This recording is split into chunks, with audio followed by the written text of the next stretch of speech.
नमस्कार दोस्तों, स्वागत है आपका अपना ही यूट्यूब चैनल टुडे एग्जाम पर। दोस्तों, जैसे कि आपको पता है कि जो फोर्थ शिफ्ट के एनालिसिस है मैं उसी दिन नहीं लाता हूं, अगले दिन मॉर्निंग में लाता हूं। तो 19 जुलाई 2023 सीजीएल फोर्थ शिफ्ट का एनालिसिस लेकर के आ गया हूं। इसमें कई सारे कारण हैं कि मैं क्यों नहीं लेके आके ला पाता हूं, क्योंकि 3 शिफ्ट की तो आपको एनालिसिस कराना पड़ता है मुझे। इसके बाद एक कंबाइंड शिफ्ट वाली वीडियो भी आपको पोस्ट करना पड़ता है।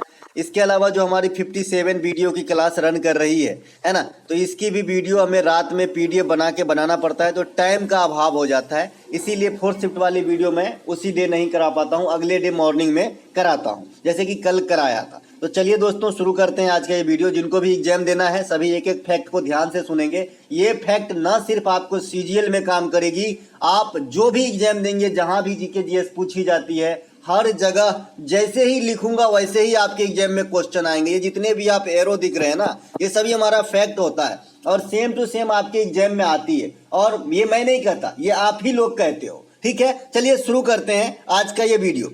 अच्छा, बहुत सारे बच्चों की क्वेरी होती है कि ये पीडीएफ कौन सा पेड है, कौन सा फ्री है। मैं हर बार बताता हूं कि हमारा पीडीएफ जो है एक ही क्लास का पेड है, बाद बाकी जो है हमारा सारा जो है पीडीएफ फ्री है जी, है ना। ये कौन सी क्लास है भैया? तो ये 57 टीसीएस के लेटेस्ट ट्रेंडिंग जीके को लेके विस्तृत एक्स्ट्रा फैक्ट के साथ जो वीडियो रन कराया जा रहा है, ये 57 वीडियो आएगी। आज हमारी 19वीं वीडियो होगी 57 में से। ठीक है, तो इन सभी वीडियो को तो फ्री में ही रखा है यूट्यूब पे। ठीक है, इसकी लेकिन जो पीडीएफ है ये आपको हमने 25 रुपया इसका चार्ज रखा गया है दक्षिणा स्वरूप। इसी 25 रुपया में आपको ये 57 पीडीएफ मिलेगा पेड वाली, साथ ही हमारी फ्री पीडीएफ तो आपको मिलेगा ही मिलेगा। तो इसके लिए आपको क्या करना है, नीचे डिस्क्रिप्शन में लिंक दिया गया है, व्हाट्सएप पे हाई बोलना है, आपको वहां से बता दिया जाएगा कि कैसे क्या करना है। ठीक है, चलते हैं, शुरू करते हैं। अच्छा, ये पीडीएफ ग्रुप में हमने 1000 लिमिटेड सीट रखा था और आज जो है 700 से अधिक सीट हो गया है, तो अब थोड़ी ही बची है, तो जल्दी जल्दी ज्वाइन कर लें। 1000 के बाद जो है इनमें एंट्री मुश्किल हो जाएगी।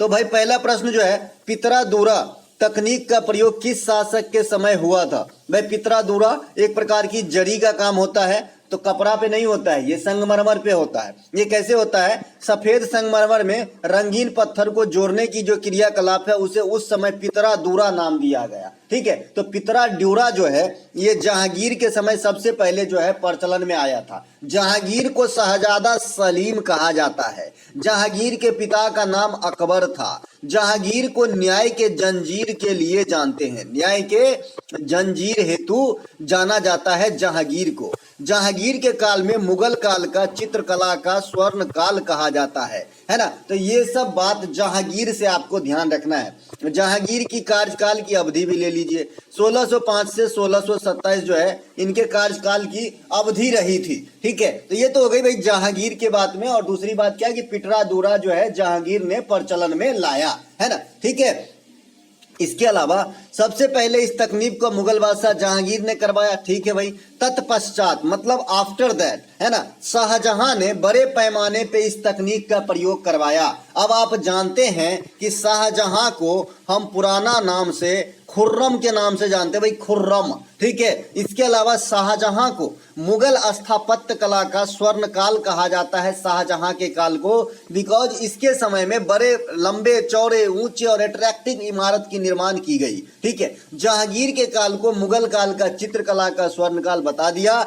सबसे पहले पितरादूरा का प्रयोग किस मकबरा या किस इमारत में हुआ है? तो आपको बताना है इमादुद्दौला का मकबरा। क्या? इमादुद्दौला का मकबरा, इमाद-उद-औला इस प्रकार से नाम है भाई। थोड़ा प्रोनाउंसिएशन जो है ना उर्दू लफ्ज में थोड़ा दिक्कत है। इमादुद्दौला इस प्रकार से इस मकबरा में जो है सबसे पहले पितरादूरा का प्रयोग किया गया था। ठीक है, इसके अलावा पीसी महालनोबिस ने किस पंचवर्षीय योजना का डिजाइन तैयार किया था? भैया चिल्ला चिल्ला के तो अब तो गला सूख गए। तो दूसरी पंचवर्षीय योजना भाई, पीसी महालनोबिस का एक बार नाम पूछ दिया गया और एक बार मैं फिर से बता रहा हूं आपको कि भैया जो एनके सिंह है ना, हमारे 15वीं वित्त आयोग के अध्यक्ष एनके सिंह, है ना, इनका भी पूरा नाम पूछ दिया गया पीसीएस उत्तराखंड में। ठीक है, तो भाई इनके नाम भी जानिए, खाली पीसी मत जानिए कि पर्सनल कंप्यूटर, है ना। पीसी का मतलब प्रशांत चंद्र महालनोबिस। क्या? प्रशांत चंद्र महानलोबिस, अर्थशास्त्री थे ये, ठीक है। इसके अलावा एनके सिंह जो वित्त आयोग के अध्यक्ष हैं, इनका नाम है नंद कुमार सिंह। क्या नाम है? नंद कुमार सिंह नाम है 15वें वित्त आयोग के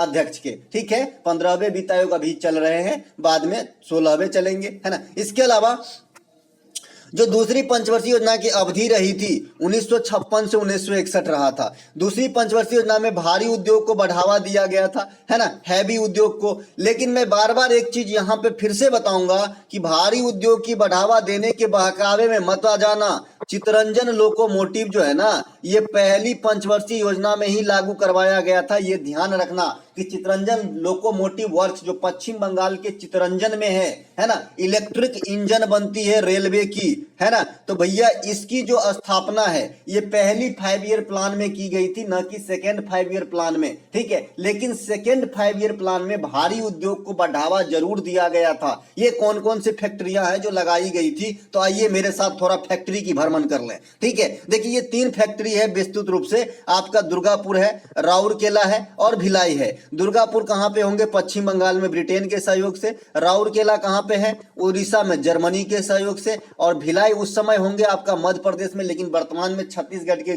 खेमे में आ गया है। ये रूस के सहयोग से लगाए गए थे। प्रथम पंचवर्षीय योजना में एग्रीकल्चर पे जो है सर्वाधिक बल दिया गया था। अवधि रहा था 1951 से 1956 और प्रथम की जो मॉडल रहे थे ये रहे थे हैराड डोमार की मॉडल, है ना। तो ये बात भी ध्यान रखेंगे। पंचवर्षीय योजना हमारे इंडिया में कौन सी बॉडी क्रिएट करती थी? तो आपको बताना है जी योजना आयोग।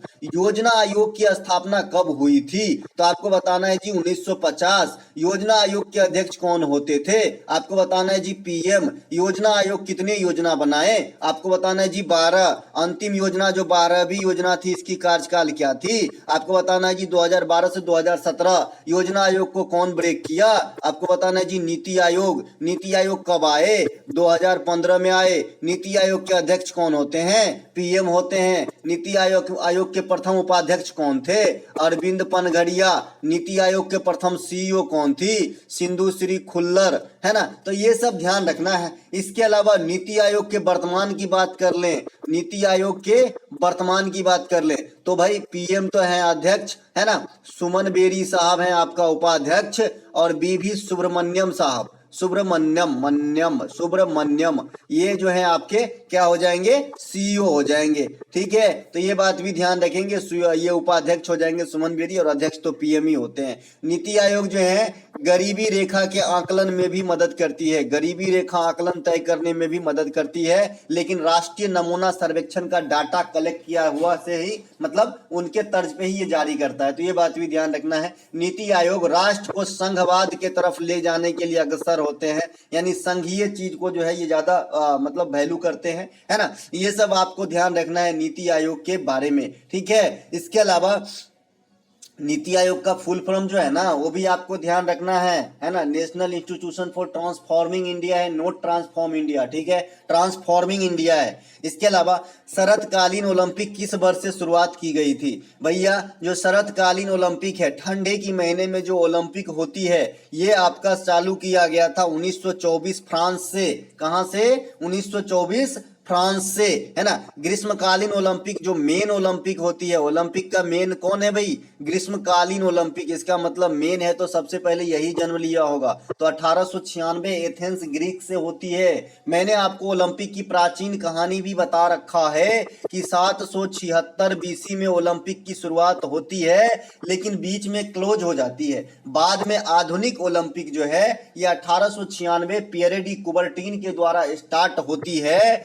और 1900 के ईस्वी जो पेरिस में हुआ था ग्रीष्मकालीन ओलंपिक, इसी में भारत के तरफ से नॉर्मन प्रिजार्ड भाग लेते हैं जो रजत जीतते हैं। लेकिन उस समय हम स्वतंत्र नहीं थे, इसीलिए हमारे कॉम्पिटिटिव एग्जाम में ये क्वेश्चन आज तक नहीं आया। हमारे कॉम्पिटिटिव एग्जाम में क्वेश्चन ये आता है कि भारत के लिए व्यक्तिगत रूप से पहला पदक कौन जीता? तो केडी जाधव, है ना, ब्रॉन्ज जीते थे। इसके अलावा टेनिस में लिएंडर पेस पहला जीता, बैडमिंटन में सानिया नेहवाल पहला जीते, है ना। इसके अलावा शूटिंग के अंदर गोल्ड पहला व्यक्तिगत रूप से जीतने वाला आपका कौन हुए? अभिनव बिंद्रा साहब हुए। व्यक्तिगत रूप से रजत जीतने वाला मेजर राजवर्धन सिंह राठौड़ हुए, है ना। पहली महिला कर्नो मल्लेश्वरी हुए, है ना। भाला फेंक में आपका गोल्ड जीतने वाला नीरज चोपड़ा हुआ। सबसे पहले हमें गोल्ड 1928 में हॉकी में मिला था, सबसे अधिक गोल्ड 8 गोल्ड हमें हॉकी में मिला है ना। तो इस प्रकार से ओलंपिक से क्वेश्चन बन जाते हैं। इसके अलावा यहाँ पे कुछ और जानकारी है ना, शीतकालीन ओलंपिक 2022 कहाँ पे हुआ था भैया, तो चाइना के अंदर हुआ था। भारत के तरफ से कितने खिलाड़ी भाग लिए थे, तो आपको बताना है एक के मात्र खिलाड़ी। कौन थे भैया, आरिफ खान। आरिफ खान स्कीयर हैं, लेकिन भारत को यहाँ पे कोई भी पदक नहीं मिला था। आगामी शीतकालीन ओलंपिक 2026 में कहाँ पर होगी, मिलान और कोर्टिना में होगी। यहाँ से एक क्वेश्चन CHSL में राइज हुआ कि शीतकालीन ओलंपिक कितने सालों के बाद होती है, तो आपको बताना है जी 4 सालों के बाद। मेन ओलंपिक भी 4 सालों की बाद ही होती है, ठीक है। इसके अलावा आत्मनिर्भर स्वास्थ्य योजना किस बजट में आई थी भैया, प्रधानमंत्री की स्कीम आत्मनिर्भर स्वास्थ्य योजना, तो ये केंद्रीय बजट 2021-2022 में आई थी। इस बजट का मेन लक्ष्य क्या था कि जो दूर दराज की एरिया है, जो रिमोट एरिया है, देखिए जो रिमोट वाला मीनिंग है ना आपके अंग्रेजी में काफी आएंगे, बिकॉज आप SSC की तैयारी कर रहे हैं। रिमोट का मतलब होता है भाई दूर दराज वाली एरिया, जहां पे पहुंचना सीधे वे में संभव न हो। जैसे आप मेघालय नागालैंड चले जाएंगे तो वहां पे बहुत सारे ऐसे एरिया है जहां पे 4 वाहन की पहिया वाली गाड़ी नहीं जाती है, उसे रिमोट एरिया कहा गया है। तो ऐसे रिमोट एरिया तक प्राथमिक माध्यमिक और तृतीयक जो स्वास्थ्य केंद्र है उनको विकसित करना, उनकी प्रणालियों में सुधार लाना है ना, उनकी प्रणाली क्षमता बढ़ाना, ये इस योजना का मेन लक्ष्य रखा गया था। आत्मनिर्भर स्वास्थ्य योजना बजट 2021-22 में आया था। देखिए चिकित्सा से संबंधित इंद्रधनुष भी है जो टीकाकरण से है, आयुष्मान भारत योजना है, ये भी चिकित्साई व्यवस्था से ही संबंधित है, इंडिया के अंदर PM की केंद्र सरकार वाली स्कीम, तो इन्हें भी ध्यान रखेंगे। इसके अलावा पूछा गया है मुजफ्फरपुर बम केस 1908 में कौन संबंधित रहे हैं, तो खुदीराम बोस और प्रफुल्ल चाकी जो हैं ये आपके मुजफ्फरपुर बम केस में सम्मिलित रहे हैं। खुदीराम और प्रफुल्ल चाकी ने यह सोच के बम फेंका था कि उसमें जो है किंग्सफोर्ड बैठा है, लेकिन किंग्सफोर्ड नहीं बैठे थे। इनका किस्मत बड़ा धनी था और ये बच गया, और 2 आदमी निर्दोष, एक पेलोडी नाम था इनकी पत्नी और एक बच्चा की मृत्यु हो जाती है। इसी कारण खुदीराम बोस साहब को मात्र 17 या 17.5 वर्ष की उम्र में जो है फांसी की सजा दी जाती है, और प्रफुल्ल चाकी साहब खुद को मार करके सुसाइड कर लेते हैं और शहीद हो जाते हैं, ठीक है। इसी प्रकार से एक घटना और है केंद्रीय असेंबली में बम फेंकना, यह आपका 8 अप्रैल 1929 को हुआ था। भगत सिंह और बटुकेश्वर दत्त जो है दोनों शरीक हुए थे। बाद में भगत सिंह साहब को इसी कारण जो है केस इन पे जो है लॉन्च किया गया है ना, और बाद में अंततः भगत सिंह साहब को जो फांसी की सजा हुई ये 23 मार्च 1931 को हुआ था। सत नमन है ऐसे वीर पुरुष को, है ना। इसके अलावा भगत सिंह साहब बहुत सारे चीज से जुड़े रहे, जैसे एक किताब भी लिखे कि मैं नास्तिक क्यों हूँ, व्हाई आई एम एथिस्ट। इसके अलावा भगत सिंह साहब जो है हसरा से जुड़े रहे, है ना। भगत सिंह साहब नौजवान भारत से जुड़े रहे। तो ये सब जो है भगत सिंह साहब की क्रियाकलापों में शामिल है। एक इसी प्रकार की जो है जनरल डायर की हत्या उधम सिंह ने किया था। ये तो वेरी गुड काम किए थे इन्होंने, ये लंदन में जाके जो है उन्हें मारा था, बहुत अच्छा बात। इनके ऊपर एक पिक्चर बना है, राज बब्बर उसमें हीरो है ना। मैंने ये भी पिक्चर देखा है उधम सिंह वाला, राज बब्बर हीरो है। ये लंदन जाते हैं और जो कोर्ट होता है वहीं पर उनको गोली मारते हैं उधम सिंह को। ये उधम सिंह गोली मारते हैं जनरल डायर को।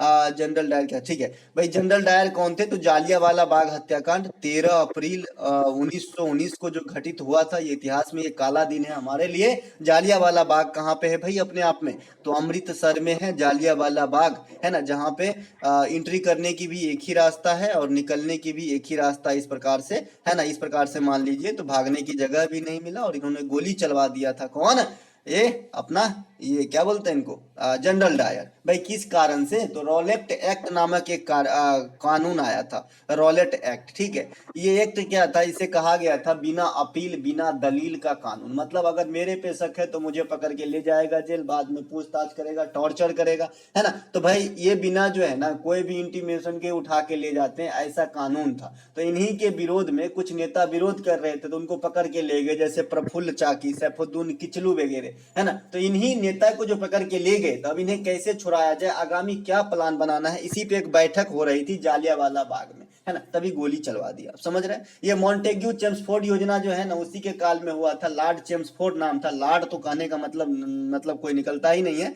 लेकिन चेम्सफोर्ड के काल में थे, ध्यान रखेंगे। ठीक है, एक प्रश्न आपसे पूछा गया है, बजीरा चित्रसेना को 2020 में पद्म पुरस्कार से सम्मानित किया गया, यह किस देश से संबंधित है? भाई श्री सेना, चित्रसेना, धर्म सेना, आपने नाम से ही पकड़ लेना है। धर्म सेना, एक धर्म सेना है ना, उपाली धर्मदासा, धर्मदासा भी होता है, एक धर्मदासा भी होता है, एक एम्पायर का नाम है उपाली धर्मदासा। ठीक है, मैत्रीपूर्ण श्री सेना है ना, धर्म सेना है ना, राजपक्षे है ना, ये सब जो आपका सरनेम है ये श्रीलंका की तरफ हम चले जाते हैं। ठीक है, तो नाम से ही लग रहा है कि ये श्रीलंकन होगा, बजीरा चित्रसेना, तो भैया ये श्रीलंका के हैं, है ना। यह नृत्य से संबंधित कलाकार हैं, इन्हें भी ध्यान रखेंगे। श्रीलंका कब आजाद हुआ था? सीजीएल में मैंने 3 बार अटेंड किया है जब मैं अपने जमाने में एग्जाम देता था। ठीक है, तो आपको भी ये जेहन में रखना चाहिए, है ना। श्रीलंका जो है 4 फरवरी 1948 को जो है आपका जो है ये आजाद हुआ था श्रीलंका, तो इन्हें भी ध्यान रखें। श्रीलंका एक द्वीपीय देश है जो हमारे देश के यहाँ पर ही जो है, मान लीजिए हमारा देश है ये, और श्रीलंका जो है यहाँ पर ही जो है आपका स्थित है। इस बीच की बात करेंगे, जो बाउंड्री लाइन है ये क्या है भाई? एक तो मन्नार की खाड़ी आ जाती है, दूसरी जो है पाक जलडमरू मध आ जाती है, और तीसरा जो है राम सेतु आ जाता है। तो ये हमारा जो है बाउंड्री की बात करता है श्रीलंका से। भारत और श्रीलंका को जो है आप जब भी भारत की मैप देखेंगे तो श्रीलंका को दिखाया जाएगा। इसका मतलब ये है कि जो जलीय क्षेत्र में एक दूरी तय की गई है कि इस एरिया में जो है आपके साथ दिखाऊंगा भाई, तो उस एरिया के अंदर ही आ जाती है श्रीलंका। मालदीव आपका यहाँ पर ही है जी, मालदीव यहाँ पे है छोटा सा, जो एशिया में सबसे छोटा कंट्री भी है मालदीव। मालदीव की राजधानी माले है, और श्रीलंका की राजधानी श्री जयवर्धनेपुरा कोट्टा है ना। इसके अलावा श्रीलंका में मैंने बताया जाफना प्रायद्वीप है, हम्बनटोटा बंदरगाह है, एलिफेंटा पास है, ये सभी के सभी श्रीलंका के अंदर स्थित है। ठीक है, मालदीव में जो है ये आपका दिवेही भाषा बोली जाती है, और श्रीलंका में आपका सिंहली भाषा और तमिल भाषा दोनों बोली जाती है। ठीक है, चलते हैं आगे। इसके अलावा 2011 जनगणना का विषय क्या था? भैया हमारी जनगणना हमारी भविष्य, हमारी जनगणना हमारी भविष्य, है ना। 2011 के जनगणना के विषय थे। अब जनगणना के युग में थोड़ा सा चलते हैं। 2011 में जो जनगणना हुई ना, ये देश की 15वीं जनगणना थी। देश की पहली जनगणना 1872 में हुआ था, लॉर्ड मेयो के समय में हुआ था, करेक्ट कर देंगे। लगातार जनगणना 1881 रिपन के समय से हो रहा है कि भाई 10 वर्ष पे जो है पर 10 ईयर के बाद जो है आपको जनगणना कराना है। आजादी के बाद प्रथम जनगणना 1951 में हुआ था। जनगणना 2011 2 चरणों में संपन्न हुई थी। जनगणना 2021 देश की 16वीं जनगणना है, और आजादी के बाद ये 8वीं जनगणना है। ध्यान रखेंगे 2021 वाला आजादी के बाद जो है हमारा 8वीं जनगणना होगी। 2021 की जो जनगणना होने वाला है, अंडर प्रोसेस है, इनका जो थीम रखा गया है जन भागीदारी से जन कल्याण। तो आने वाले शिफ्ट के लिए इसे भी किसी कोने में रख लीजिएगा, जन भागीदारी से जन कल्याण। जनगणना के अध्ययन को डेमोग्राफी कहा जाता है। क्या कहा जाता है भाई? डेमोग्राफी कहा जाता है जनगणना के अध्ययन को, तो इसे भी ध्यान रखना है ना। चलते हैं आगे। जनगणना में तो सब पता ही है भाई कहाँ का क्या है। चलिए फिर से डाटा दे देता हूँ, है ना। डिकेडिकल ग्रोथ जो है 17.64% है। लिटरेसी रेट जो है 74.04% है। मेल का लिटरेसी रेट जो है ये आपका 82.14% है। फीमेल का लिटरेसी रेट 65.46% है ना। इसके अलावा फर्टिलिटी रेट 2.2 है। इसके अलावा 943 जो है आपका क्या है, लिंगानुपात है ना। ये सब जो है आपको ध्यान रखना है। जनगणना से सबसे अधिक जनसंख्या उत्तर प्रदेश की है, सबसे कम आपका सिक्किम का है ना। सबसे अधिक केंद्र शासित प्रदेश में लिटरेसी रेट जो है आपका लक्षद्वीप का है, और सबसे अधिक लिटरेसी रेट वैसे कहेंगे तो केरल के अंदर है। पदुचेरी जो है आपका जो है सबसे अधिक जो है सेक्स रेशियो वाला आपका यूटी है, और ऐसे अगर सेक्स रेशियो की बात करेंगे तो केरल में सबसे ज्यादा है। तो ये बात सब ध्यान रखना है, ठीक है भाई। जनवरी महीने में टेनिस की कौन सी प्रतियोगिता खेली जाती है? चिल्ला चिल्ला के बताया भाई कि जैसे लिखा है वैसे ही क्रम है इसका। प्रथम तिमाही में आपका क्या? Australia open. अगला तिमाही में क्या बताइए? French open. तीसरा में विंबलडन और चौथा में अमेरिकी ओपन। तो भाई आ गया ना काम। तो मौखिक वाला बात भी बड़े काम आते हैं भाई, कहाँ छप जाए कोई पता नहीं है ना। तो जनवरी महीने में टेनिस की कौन सी प्रतियोगिता होती है? तो स्वाभाविक सी बात है भाई कि ये प्रथम तिमाही की बात कर रहा है, तो वर्ष की शुरुआत में आपका क्या होगा? ऑस्ट्रेलिया ओपन होगा। ऑस्ट्रेलिया ओपन के बाद में क्या होता है भाई?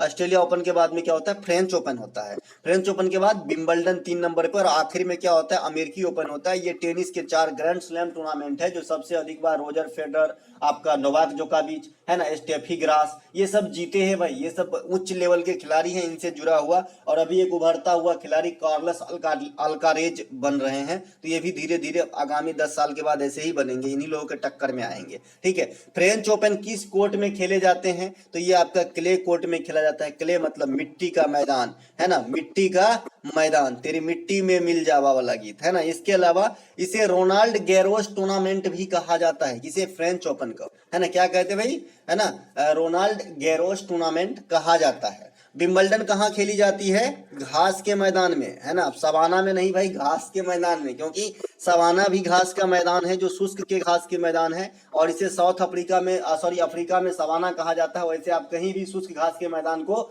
बाय डिफॉल्ट सवाना कह सकते हो। ठीक है।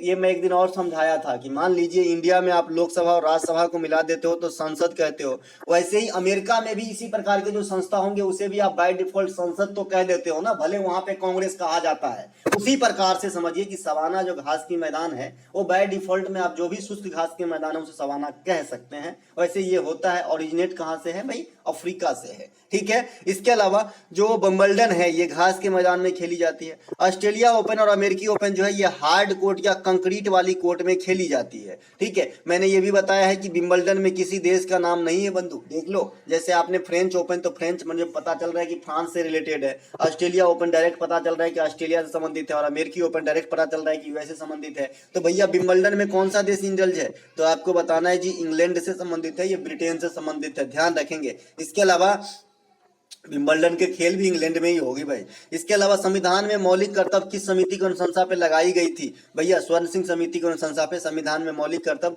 है ना, जो है संविधान में आपका 1976 के शुरुआत में लगाई गई थी। 10 प्रकार के है ना, 10 प्रकार के जोड़े गए थे, जो आपका अनुच्छेद 51A के तहत भाग 4A में रखा गया है। अब 2002 में एक 86वां संविधान संशोधन होती है, जो शिक्षा से संबंधित एक और मौलिक कर्तव्य ऐड होते हैं कि 6 से 14 वर्ष तक के बच्चों को निःशुल्क शिक्षा दिलाना, पेरेंट्स का जो है व्यवस्था करना शिक्षा के लिए उनका कर्तव्य होगा। तो ये 11वीं मौलिक कर्तव्य बना। और शिक्षा वाला जो है इसी संविधान संशोधन यानी 86वां संविधान संशोधन में एक मौलिक अधिकार भी बना। तो जो मौलिक अधिकार बना इसे आर्टिकल 21 के ए में रखा गया है, और जो मौलिक कर्तव्य बना ये 51A में ही आपका 10 से बढ़ के 11 हो गया है। ठीक है। अब आपके सामने यहाँ पे एक सीट दिख रहा है, ये सीट मैंने आपको पहले भी दे चुका हूँ कि आपको ध्यान रखना है। आजकल एग्जामिनर काफी चालाक हो गया है, ये नहीं पूछता है कि मौलिक कर्तव्य कहाँ है। अब इस मौलिक कर्तव्य के अंदर में जो चीज है वहां से पूछ देते हैं कि ये आर्टिकल 51 के किस पार्ट में है ना। तो भैया जैसे मान लीजिए आर्टिकल 51 के ए, इसमें क्या है? संविधान का पालन करना और उसके आदर्श और संस्थानों, राष्ट्रीय ध्वज और राष्ट्रगान का सम्मान करना। किसका बच्चा रो रहा है भाई? इसके अलावा 51A के बी, उन महान आदर्शों को संजोना, उनका पालन करना जिन्होंने में भारतीय स्वतंत्रता के लिए प्रेरित करा है। आर्टिकल 51A का सी, भारत की संप्रभुता, अखंडता और इनकी जो है रक्षा करना और बनाए रखना। तो इसी प्रकार से आपको 11 बार पढ़ना है। तो 11वां जो सबसे लास्ट में होगा वो क्या होगा? शिक्षा वाला होगा, क्योंकि लास्ट में ऐड हुआ है भैया, ये क्रम से ही है। इसके अलावा यू श्रीनिवास का संबंध किस वाद्य यंत्र से है? तो मेंडोलिक वाद्य बजाते हैं भाई। शिवमणि ये किसी प्रकार के हैं, ये तो काफी वर्साटाइल कलाकार है शिवमणि। शिवमणि जो है ड्रम बजाते हैं, ऑक्टोपैड बजाते हैं, करंदी बजाते हैं, इस प्रकार से कई सारे घाटम भी बजाते हैं। तो ये कई प्रकार से जो है बजाते हैं शिवमणि, तो शिवमणि को भी ध्यान रखना है। इसके अलावा शिवमणि जो है एक बार आईपीएल में भी जो है उन्होंने उद्घाटन समारोह में बजाए थे, है ना। इसके अलावा यू श्रीनिवास कर्नाटक शास्त्रीय संगीत से भी जुड़ा रहे, इसे भारत संगीत के मोजार्ट भी कह देते हैं। मोजार्ट ऑफ मद्रास जो है ए.आर. रहमान को कहते हैं। ए.आर. रहमान जो है ऑस्कर विनर भी हैं। इनके अलावा जो आपका वज्जी महाजनपद की राजधानी कहाँ है? कल ही मैंने शाम को ये चीज बताया था, तो वैशाली में है भाई। प्राचीन काल में महाजनपदों की संख्या कितनी थी? तो 16 थी। और ये 16 महाजनपद का वर्णन आपको कहाँ पर देखने को मिलेगा? तो एक एक ग्रंथ का नाम है अंगुत्तर निकाय। इसमें आप जाएंगे तो 16 महाजनपद की जो है आपको विस्तृत जानकारी मिलेगी।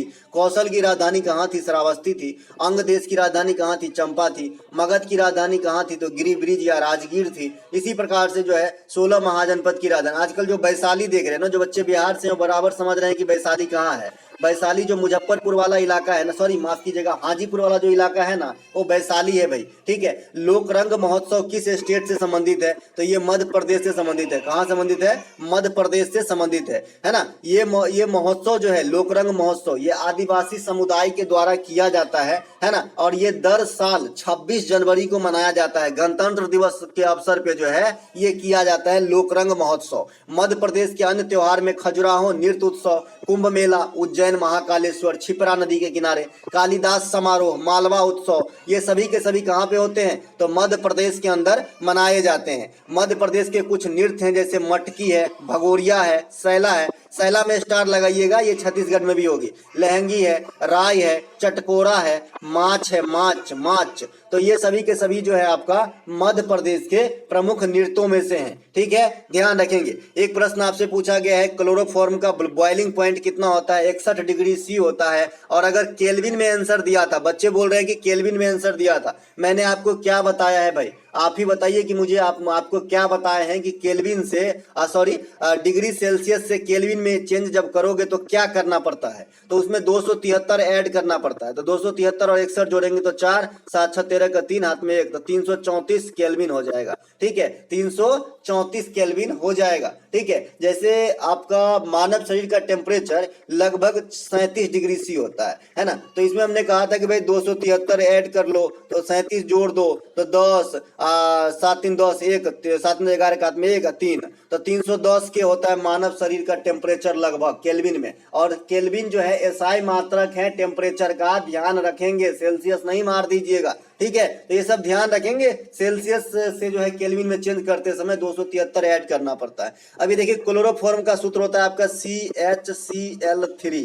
ठीक है, ये बात ध्यान रखना है। बेंजीन का सूत्र आपका क्या होता है? C6H6। कल मैंने बेंजीन का इमेज भी दिखाया था, शायद यहाँ भी है, ऊपर नीचे चला गया। ये देखिए, ये है आपका बेंजीन का इमेज जी, है ना, बेंजीन का इमेज। इसमें मैंने कहा था कि भाई एक हाइड्रोजन को हटा के एक CHO जोड़ दीजिए तो आपका क्या बन जाता है? बेंजल्डिहाइड बन जाता है। ठीक है, नीचे जो आप देख रहे हैं C6H5 है ना, CH3, तो ये भैया एक हाइड्रोजन जोड़ के CH3 अगर जोड़ दिए है ना, तो ये आप क्या बन जाता है? टॉल्बिन बन जाता है। एक हाइड्रोजन हटा के देखिए सब बेंजीने का कमाल है। C6H6, एक हाइड्रोजन कम करेंगे तो C6H5 हो जाएगा। और इसमें हम जोड़ दिए क्या? CH3, है ना। आप एक ही जगह भी लिख सकते हैं, कोई दिक्कत नहीं है। C7 लिख सकते हैं और आपको जो है H8 लिख सकते हैं, लेकिन स्ट्रक्चर सही नहीं होता, इसीलिए ऐसे ही लिखा जाता है C6H5 CH3। तो भैया ये हो जाती है टॉल्बिन। ठीक है, तो इसी प्रकार से कुछ जो आपका केमिस्ट्री के स्ट्रक्चर है ध्यान रखना है। एल्कीन एल्केन एल्केन जरूर याद रखना है भाई, मैंने पहले बता दिया। एल्केन का क्या होता है? CnH2n+2 होता है, मैंने याद रखने का तरीका बताया। एल्केन है ये क्या है? एल्केन, जिसे मीथेन कहते हैं, मीथेन से याद रखिए, है ना। CnH2n, इसमें कुछ ना होता, ना प्लस ना माइनस, ये क्या होती है भाई? एल्कीन होती है, एल्कीन। और जो सबसे लंबा लिखा जाता है 5 वर्ड में, एल्काइन, ये 5 टर्म में लिखा जाता है, तो ये माइनस वाला होता है, CnH2n-2। ठीक है, कभी भूलोगे जी, कभी भूलोगे, ठीक से सुन तो लो। रेडियो का आविष्कारक कौन है? भैया मार्कोनी है। टीवी का आविष्कारक जेल बेयर्ड है। और आपको आश्चर्य होगा कि भारत में रेडियो जो है रंगीन वाला, रंगीन टीवी जो है, ये 1982 में आया था। अब बताइए 18 और 23 कितने हो गए? 18 10 23 10 33 8 3 11, है ना। 41 साल में हम इतने आगे निकल गए कि टीवी क्या, एलईडी क्या, एलसीडी क्या, क्या क्या नहीं आ गए, है ना, समझ रहे हैं। तो ये आए थे 1982 में कलर वाली टीवी इंडिया के अंदर। इसके अलावा आपसे पूछा गया कि किस संस्था को सड़क एवं परिवहन मंत्रालय द्वारा 1988 में बसाया गया था? तो नहाई होना चाहिए भाई, है ना, नहाई होना चाहिए, है ना। नहाई जो है ये आपका शायद 1988 में ही बसा था, है ना। आप देखिए आने वाले समय के लिए मैं यहाँ पे नहाई में हम थोड़ा कंफर्म कर लीजिएगा कि 1988 में बसा था कि नहीं, है ना। देखिए हाँ, नहाई जो होता है ना, national highway authority of India, भारतीय राष्ट्रीय राजमार्ग प्राधिकरण, थोड़ा सा कंफर्म कर लेना बंधु इसको कि ये 1988 में हुआ था कि नहीं। मेरे को जैसा याद आ रहा है कि एकदम हुआ था भैया, लेकिन आप लोग जरा कंफर्म कर लीजिएगा, ध्यान दीजिएगा। ठीक है, भारत में क्षमता के अनुसार अगर आपसे पूछे कि रोड कितने प्रकार के हैं, तो 6 प्रकार के होते हैं रोड। ठीक है, जिसमें कुछ प्रमुख जैसे सेंट्रल गवर्नमेंट का NH, राज्य गवर्नमेंट का NH, डिस्ट्रिक्ट रोड, ग्रामीण रोड, बीआरओ, ये सब जो है कुछ आपके प्रमुख रोड प्रणाली हैं। जैसे 6 प्रकार के होते हैं इंडिया के अंदर, ध्यान रखेंगे। नेशनल हाईवे की देखरेख कौन करते हैं? नहाई करते हैं, national highway authority of India करते हैं। राजमार्गों की देखरेख की जिम्मेवारी किसे है? तो उस राज्य सरकार की। जैसे बिहार में कोई, जैसे बिहार में NH57 है, NH57 है जो उधर जाता है भाई, कहाँ पे आपका चला जाता है फुलपरास, उधर आगे है ना, बहुत दूर तक जाता है। हमारे एरिया का नाम बता रहा हूँ भाई, आप लोग नहीं समझेंगे, है ना। तो भाई ये जो है NH7, इसकी देखरेख का जो जिम्मेवारी किसका है भाई? तो ये है आपका बिहार सरकार का, ठीक है। और NH44 है, तो इसके देखरेख की जिम्मेवारी कौन करेंगे? केंद्र सरकार। जो आपका सबसे लंबे हाईवे है ना, ये कन्याकुमारी तक जाती है ना। तो ये बात भी ध्यान रखेंगे। इसके अलावा बीआरओ एक होता है भाई, बॉर्डर रोड वाला, है ना। तो इस सीमावर्ती इलाके में रोड बनाने की जिम्मेवारी किसकी है? बीआरओ की। तो सेना का भी अंग इसे माना जाता है भाई, सेना के लिए काम करता है तो सेना का अंग माना जाएगा। अगला प्रश्न है, उपराष्ट्रपति की शपथ कौन दिलाता है? तो अनुच्छेद 69 में राष्ट्रपति दिलाते हैं। राष्ट्रपति को शपथ मुख्य न्यायाधीश दिलाते हैं। अनुच्छेद 7 में यह बात कहा गया है, लोकसभा के अध्यक्ष के शपथ नहीं होता है, विधानसभा के अध्यक्ष को ओकरो शपथ नहीं होता है, शपथ नहीं होता है इनका, ठीक है। शपथ ग्रहण की जो प्रोसीजर है ये नहीं होती है। लंदन में इंडिया हाउस की स्थापना किसने करा था? भाई क्या श्यामजी कृष्ण वर्मा 1605 ईस्वी में, माफ कीजिएगा 1905 ईस्वी में, सही लिखा है और गलत बोले हैं भैया, 1905 ईस्वी में, माफ कीजिएगा भैया, माफ, सॉरी, है ना। 1913 में लाला हरदयाल ने गदर पार्टी की स्थापना सैन फ्रांसिस्को में किया था, है ना। फिनिक्स फार्म जो है गांधी जी से जुड़े रहे थे, तो ये बात भी ध्यान रखना है। तो दोस्तों ये थे आज के, है ना, आज के नहीं, कल 19 तारीख के चौथे शिफ्ट में आए सभी प्रश्नों का एनालिसिस। अगर आपको अच्छा लगा तो अपने दोस्तों में शेयर करें। मिलेंगे अगले वीडियो में, और PDF आपको हमारे टेलीग्राम चैनल पे मिल जाएगी, और अगर आप पेड ज्वाइन करते हैं तो वहीं पर भी मिल जाएगी, है ना। तो मिलेंगे अगले वीडियो में। जय हिंद।